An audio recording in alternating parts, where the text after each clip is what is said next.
Got the whole world in your hands. Hello again, this is Bharat from Palmistry Unplugged. And today we're going to talk about fingers and the fingertip shapes. And now you can see from my background that I'm in Byron Bay, or maybe you can't, but I'm in Byron Bay, Australia. So I'll be here for a little bit. So now the thing about fingers is that they do give a lot of information, and how the fingers grow in the hand is actually quite important, because the fingers are the last part of the hand that actually grow. If you see little babies' fingers, they're not as developed as the rest of the palm. So then the fingers grow according to how the environment is. Of course, also genetic factors are involved. Um, Now, if there is not a proper environment, loving environment, or nurturing environment for the child, then very often the fingers can grow bent. And that has very profound significance, which I must look at when I examine a hand. And we will be talking about that later. Now, but fingers are important because this is how, again, you're communicating to the world. You're communicating through the world, and also you're receiving information from the world. So that's the important consideration with the fingers. Now, the normal length of the fingers, if you just look at the satin finger, the middle finger, that should be 75% of the length of the palm. Now, that is considered a normal finger, or a normal finger length. Um, and if a finger is greater than 75%, it's considered long fingers. If it's less than 75%, it's considered short fingers. Now, if you read in any palmistry book, they'll always talk about long fingers and short fingers. And long fingers are associated with detail. That people who have long fingers, they love detail. They wrap themselves around detail. And they say that they have a lot of curiosity about the world. I find this to be about an 85% probability that this is the case. And very often, like in 15% of the cases, I don't get that response that I love detail, you know. So sometimes I don't even mention the length of the fingers.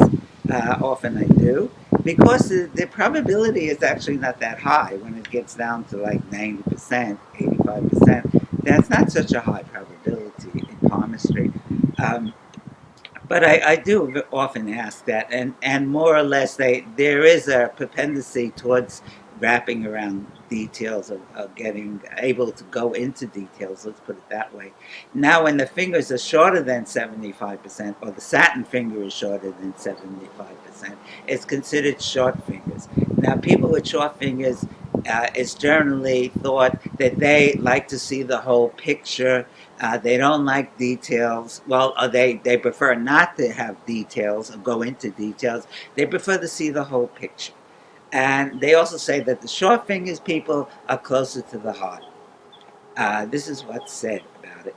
I find this to have a little bit higher probability. It's more in the 90 percentiles that people with short fingers, they'll say, yeah, that's true.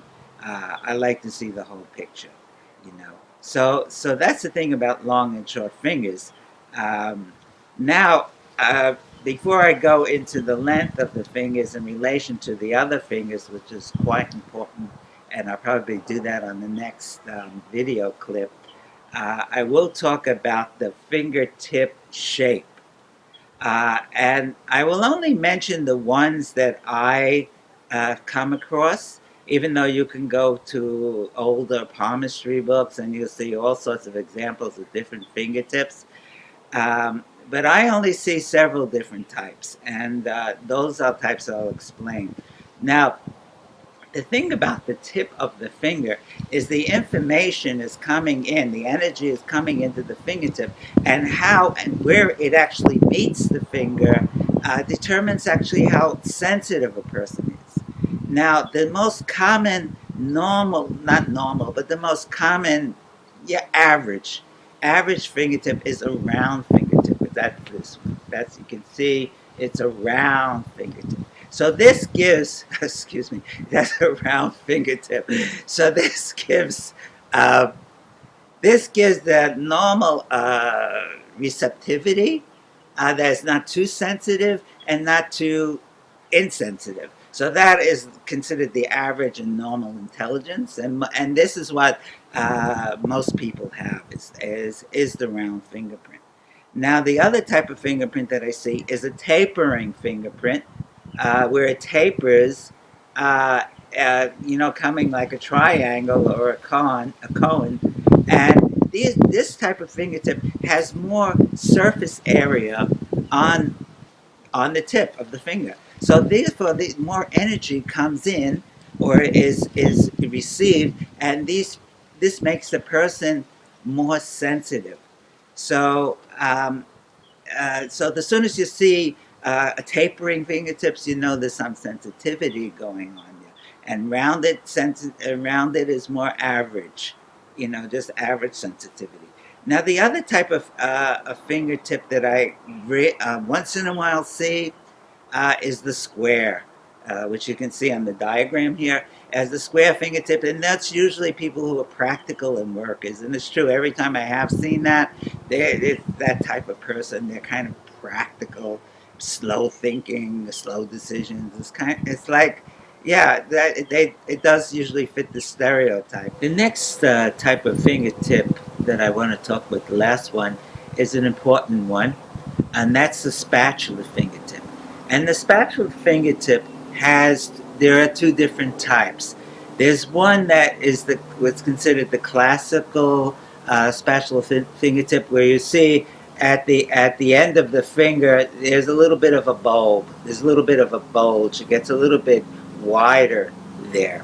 And the significance of the spatula fingerprint is that there is a lot of surface area. So when the energy comes in and information comes in, a lot of information does come in. So people that have spatula fingertips are usually gifted. They're usually able to do things. Somebody with, let's say, 10 spatula fingertips in their hand will be a jet fighter pilot or something like this, or an astronaut. So as soon as you see somebody with a spatula fingertips, you know that there's things that they do well. They have to be able to do well, and that's that type of fingerprint is actually rare. I don't see it that often, but when I do, there's usually a pretty gifted person has real spatula fingertips. Now, there's another type of spatula fingertip, which is much more common than many people have, and that's when you see a bulge or a little bump right here, actually near the fingertip. You see a little bump, and those I call, they're spatula fingertips. There is another form of the spatula fingertips, and I call those the smart fingertips. Of course, there's again many receptors in that area. So when a person has that, I get also immediately know there has to be at least one or two things that they do well. And I do see this type of fingerprint, not fingerprint. I do see this fingertip quite often, and many people have them. And, well, also many people can do certain things well. So that is the fourth type of fingertip. Now, the thing is, a person can have, let's say, all round fingertips on all 10 fingers, or there can be a mix. They can have some round and some, what's the word, pointed fingertips. So there can be mixes. And very often there is.